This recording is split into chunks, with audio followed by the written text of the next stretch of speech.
안녕하세요. 김열강입니다. 오늘은 마태복음 12장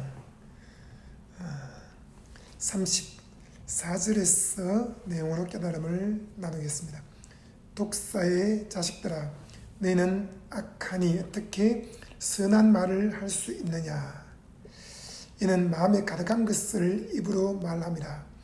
선한 사람은 그 쌓은 선에서 선한 것을 내고 악한 사람은 그 쌓은 악에서 악한 것을 내느니라. 내가 너에게 이르노니 사람이 무슨 무익한 말을 하든지 심판날에 이에 대하여 신문을 받으리라. 내 말로 의롭다함을 받고 내 말로 정죄함을 받으리라. 여러분, 누적의 힘에 대해서 아십니까? 누적, 꾸준히 어떤 것을 쌓아서 거기에서 흘러 넘치는 것을 말합니다. 그 힘이 엄청난 것이죠. 댐이 있으면 그 댐에 물이 계속 모여듭니다. 그리고 가득 찼을 때 물이 위로 흘러 넘치게 됩니다. 또 구름도 수분을 가득 머금고 있다가 그것이 가득 차면 비를 쏟아내게 됩니다. 하나님은 누적의 원리를 두셨습니다. 그러므로 우리는 이 땅에 사는 동안에 어떤 것을 꾸준히 쌓아서 누적시킴으로 말미암아 그것이 터져나오게 하는 그런 누적의 힘을 깨닫고 그것을 생활에 적용해야 됩니다. 첫째로 누적의 힘을 사용해야 되는 것은 바로 복음입니다. 복음은 예수님이 십자가에서 우리의 죄와 목마름과 병과 가난과 어리석음과 징계와 죽음을 다 짊어지고 피 흘려 죽으셨다는 것입니다. 우리 대신 예수님이 값을 다 지불했습니다. 그러므로 예수 그리스도를 믿는 사람은 그 예수의 피를 의지해서 성령으로 거듭나게 되고 하나님의 자녀가 됩니다. 그리고 그리스도 안에서 완전히 새로운 피조물로 만들어집니다. 그는 그리스도 안에서 의인이 되고 성령 충만해지고 건강해지고 부유해지고 지혜로워지고 평화와 생명을 얻게 됩니다. 여러분, 우리는 그리스도 안에 있다면 자신이 완전히 새로운 피조물인 것을 믿어야 합니다. 우리는 죄인이 아닙니다. 죄인으로서 죄를 쌓고 죄에 대한 말을 하고 죄를 믿고 죄를 쫓아가고 그러지 말아야 됩니다. 이제는 죄의 습관을 다 집어던져야 됩니다. 조금씩 줄이는 것이 아니라 마음에 결단하고 완전히 버려야 하는 것이죠. 어떤 일이든 조금씩 줄이는 것이 오히려 더 어렵습니다. 무엇인가 끊을 때는 단번에 끊는 것이 좋습니다. 죄를 버리고 우리는 의를 쌓기 시작해야 됩니다. 의로운 삶을 살기로 나는 그리스도 안에서 의인이다 라는 새로운 신분의식을 가지고 살아가고 성령님께 도움을 구해야 됩니다. 오늘도 성령님 거룩한 삶을 살게 도와주세요. 그러면 성령님께서 거룩한 생각을 하게 하시고 거룩한 말을 하게 하시고 거룩한 행동을 하게 도와주십니다.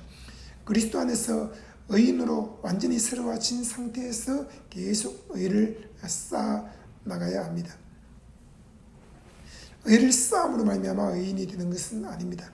하지만 그리스도 안에서 새로운 신분을 얻었으면 그 신분답게 의를 쌓아 나가는 것은 중요합니다. 또 우리는 그리스도 밖에 있을 때 목마른 자였습니다. 그리스도 안에 들어오는 순간 우리 배에서 생수가 터져 나오게 되었습니다. 예수님 말씀하셨습니다. 누구든지 나를 믿는 자는 그 배에서 생수의 강이 흘러나리라. 여러분, 느끼든지 못 느끼든지 우리 안에서 성령의 생수의 강이 계속 흘러나오고 있습니다. 그리고 성령님은 인격자이심으로 우리가 그분과 인격적인 친밀한 교제를 나누어야 합니다.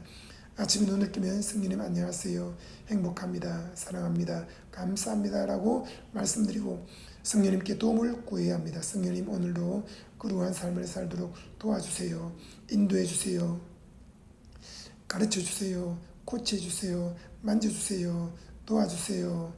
성령님, 오늘 모든 필요한 것을 채워주세요. 또 내게 필요 없는 것은 다 비우게 해주세요. 성령님, 오늘도 은혜를 더하여 주세요. 사람의 영광을 조금도 구하지 않게 하시고 오직 하나님의 영광만 구하게 해주세요.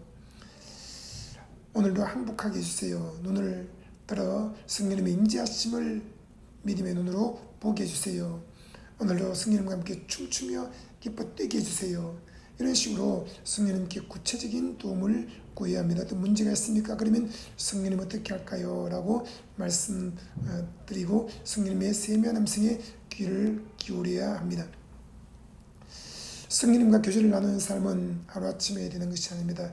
꾸준히 연습해서 그것을 누적시켜야 하는 것입니다. 그러면 어떤 일이 있을 때마다 자기도 모르게 순간순간 성령님께 도움을 구하게 되고 성령님께 마음에 있는 것을 털어놓게 되고 성령님의 음성이 귀에 들려오게 되는 것입니다. 사람들은 한 번, 두 번 해보고 잘 안 된다고 포기해버립니다. 그리고 성령님은 왜 내게 말씀하지 않으시나, 또 내가 성령님께 말을 걸면 그분은 과연 들으시는가, 성령님은 내 안에 가득히 계시는가, 나와 함께 계시고 나를 이끌어 가시는가 늘 의심하고 또 힘들어합니다. 그러지 말고 성령님을 인격적으로 존중히 모시는 습관을 들이기 바랍니다. 여러분, 성령님과 함께 살아가는 삶은 이론이나 신학이나 철학이나 원리가 아닙니다. 그것은 습관입니다. 그것은 삶입니다.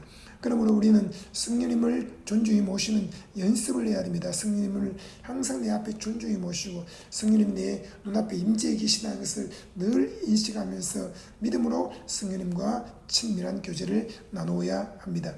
그리고 건강한 것도 습관입니다. 깨끗한 음식을 먹고 잠을 푹 자고 산책하고 또 건강에 대한 말을 하는 것 습관입니다. 여러분, 우리는 병에 대한 말을 듣지 말아야 됩니다. 병에 대한 영상을 보지 말아야 됩니다. 그러면 병에 대한 믿음이 생기게 되고 병이 내 몸에 들어와서 자리를 잡게 됩니다. 우리는 병이 아니라 건강에 대한 말을 하고 생각을 하고 또 건강에 대한 영상을 보도록 해야 됩니다.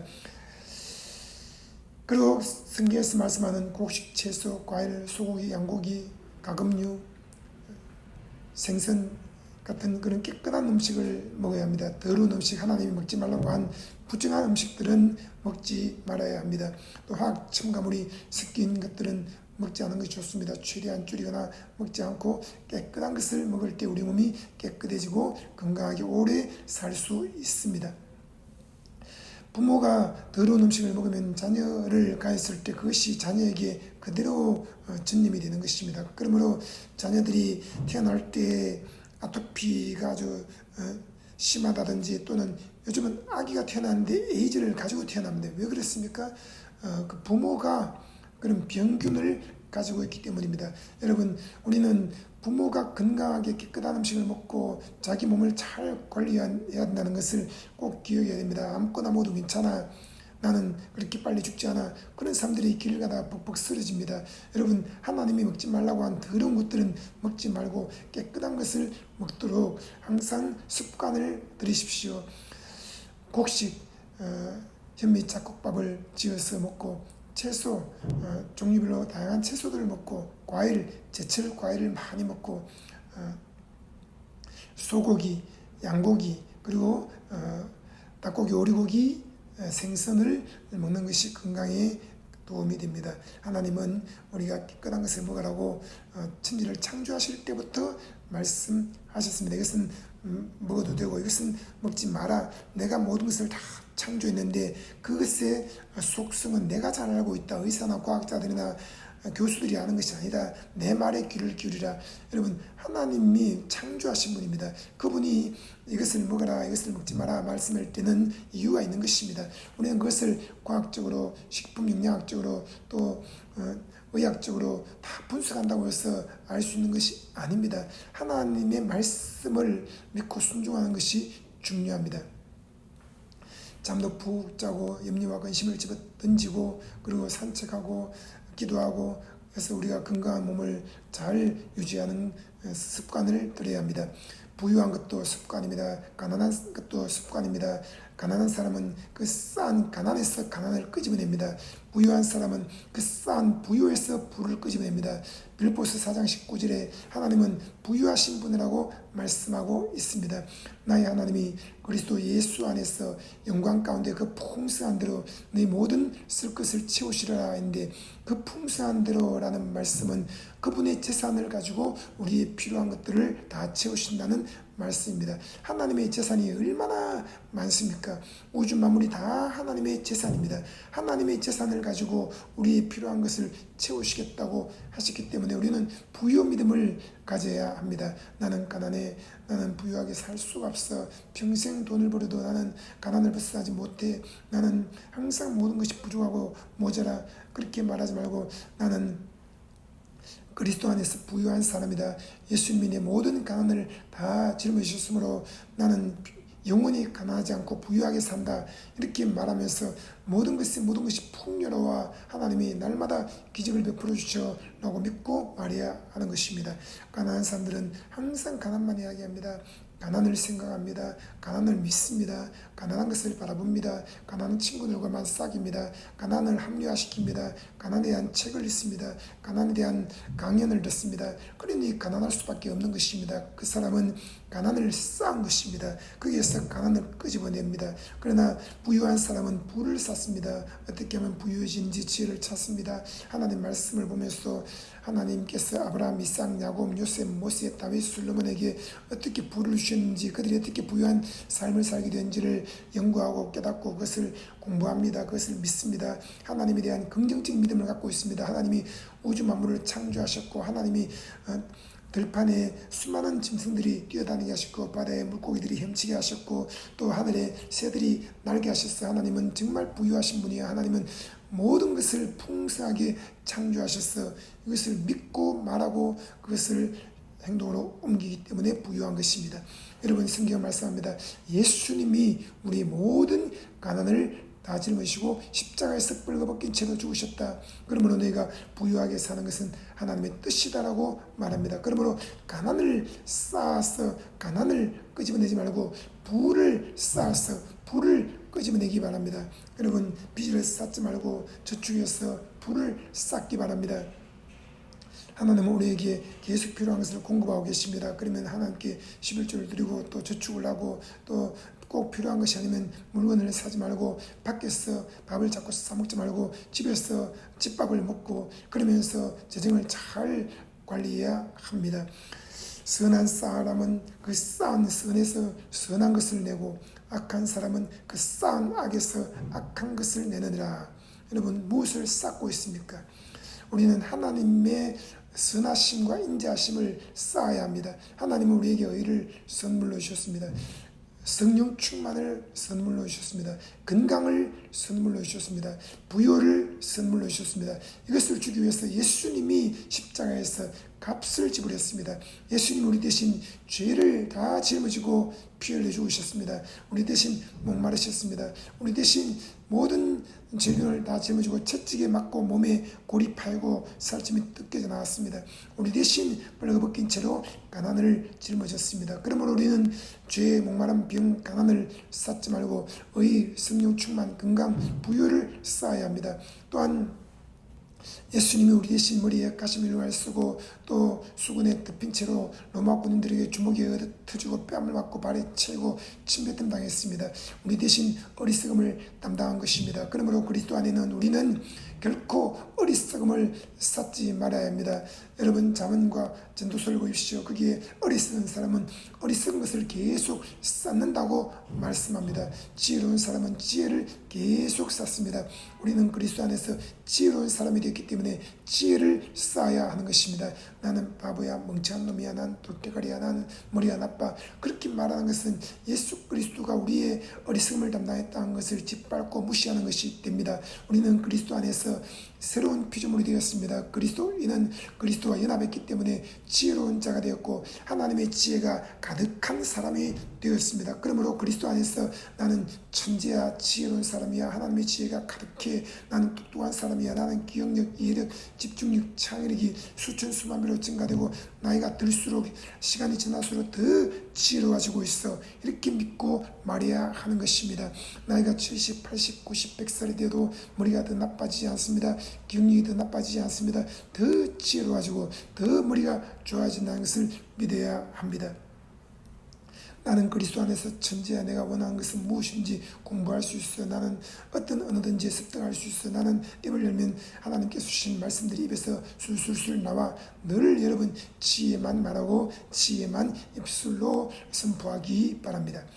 선한 사람은 그 싼 선에서 선한 것을 내고 악한 사람은 그 싼 악에서 악한 것을 내느니라. 내가 너에게 이르노니 사람이 무슨 무익한 말을 하든지 심판날에 이에 대하여 신문을 받으리니 내 말로 의롭다함을 받고 내 말로 정죄함을 받으리라. 우리는 의에 대해서 말해야 합니다. 성령 충만에 대해서 말해야 됩니다. 건강에 대해 말해야 합니다. 부유에 대해서 말해야 합니다. 지혜에 대해서 말해야 합니다. 또 평화에 대해서 말해야 합니다. 예수님이 우리 대신 징계를 받았기 때문에 우리는 평화를 누리게 되었습니다. 나는 징계를 받아 하나님께 심판받고 나는 길 가다가 사고가 나고 또 나는 암에 걸려 죽을 거야. 나는 저주받아 망할 거야. 그런 저주의 말을 하면 안 됩니다. 그리스도 안에서 우리는 하나님과 평화를 누린 자이기 때문에 내 삶은 평난 중에 소원의 항구로 잘 들어갈 수밖에 없어. 하나님이 나를 인도하고 계셔. 나는 마음의 평강이 가득해. 하나님의 평화가 나를 둘러싸고 있어. 이렇게 말해야 되는 것입니다. 어디를 가든지 이 집에 평안이 있을지어다 라고 말하고, 또 나를 미워하고 나를 싫어하는 사람, 나에게 힘들게 하는 사람들을 볼 때마다 그를 축복하고 평강을 빌어야 합니다. 예수님이 우리의 모든 죽음을 담당했으나 그러므로 우리는 그리스도 안에서 나는 생명이 가득하다. 나는 영원히 죽지 않는다 말하고 믿어야 합니다. 예수님 말씀하기를 나는 부활이요 생명이니 나를 믿는 자는 죽어도 살겠고 무릇 살아서 나를 믿는 자는 영원히 죽지 아니하리니 이것을 내가 믿느냐라고 말씀했습니다. 영원한 생명이신 예수 그리스도가 내 안에 살아 계시기 때문에 우리는 죽지 않습니다. 죽어도 다시 살아납니다. 영원히 삽니다.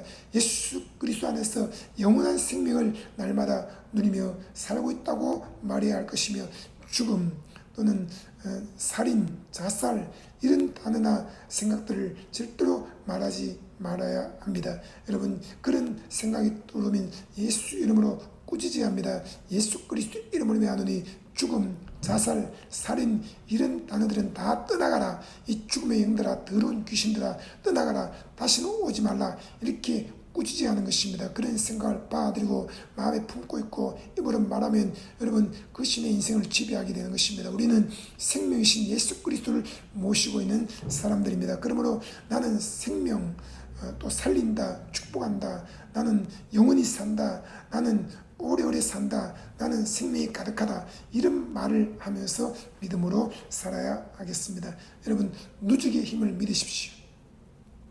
주님은 우리가 하나님의 말씀을 선포하기를 원하고 복음을 입으로 고백하기를 원하고 또 우리가 믿음으로 살기를 원하십니다. 오늘도 믿음으로 승리하는 삶을 살기를 주님의 이름으로 축복합니다.